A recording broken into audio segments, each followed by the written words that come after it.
नांदगाव तालुक्यात बिबट्याचा शिरकाव. बिबट्याच्या हल्ल्यात 2 वासरांचा मृत्यू.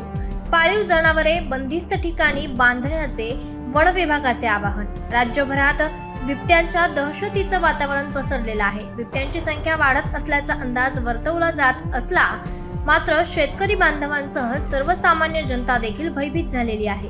या बिबट्यांच्या सर्वदूर चर्चा असली तरी आता नाशिक जिल्ह्यातील नांदगाव तालुक्यात देखील छत्रपती संभाजीनगर रोड लगत असलेल्या जळगाव बुद्रुक येथील शेतकरी भास्कर कुशाबा कांदे यांच्या शेतात बिबट्यानं मध्यरात्री 2 वासरांवर हल्ला चढवत एकाला फस्त केलाय तर दुसऱ्याला मृत अवस्थेत तिथेच सोडून पसार झाला. बिबट्याच्या हल्ल्याची माहिती मिळताच घटनास्थळी वन विभागाचे अधिकारी कर्मचारी यांच्यासह सर्पमित्र यांनी धाव घेतली होती. घटनास्थळी जाऊन पंचनाम्यासाठी शेतकरी भास्कर कांदे यांच्याशी संवाद साधत ते उपस्थित शेतकरी बांधवांना आपले पाळीव जनावरे बंदिस्त ठिकाणी बांधावेत, त्यांना उघड्यावर बांधू नये, अन्यथा आपल्या पशुधनाचे नुकसान होईल. त्यामुळे आपल्या जनावरांच्या गोठ्यात प्रकाशाचा बंदोबस्त करावा आणि रात्रीच्या वेळी त्या ठिकाणी बांधावेत.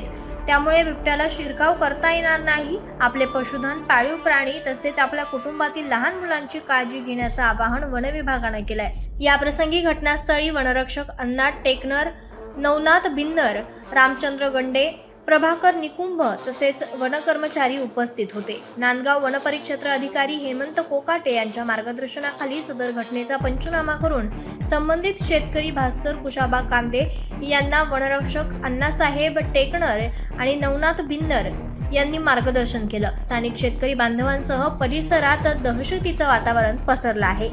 लोकनायक न्यूजसाठी प्रतिनिधी प्रज्ञानंद जाधव, नाशिक. लोकनायक न्यूज